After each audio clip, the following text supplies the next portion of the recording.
քննարկվեց։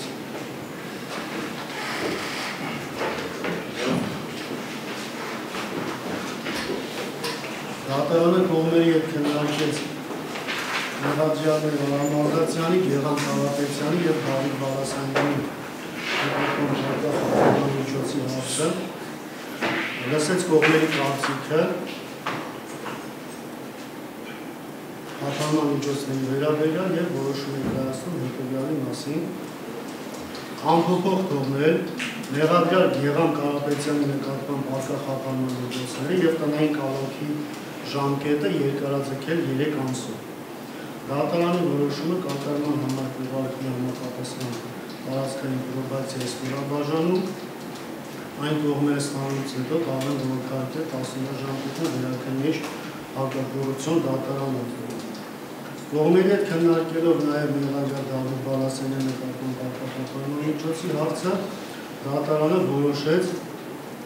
անփոփոխ թողնել Մեղադրյալ Դավիթ Բալասանյանի նկատմամբ առկա խափանման միջոցները և տնային կալանքի ժամկետը երկարաձգել 3 ամսով,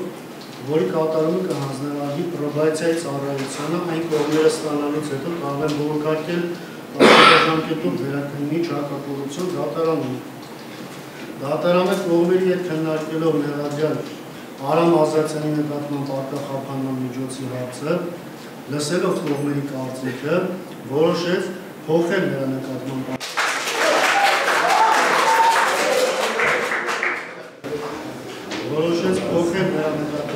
խափանման միջոցը և կիրառել խափանման միջոցների համակցություն 3 ամիս ժամկետով տնային կալանք և գրավի գումարի չափ սահմանվում է 60 միլիոն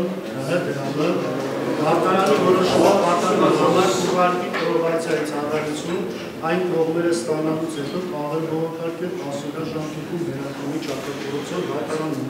Իսկ հայտարարում է պատրաստ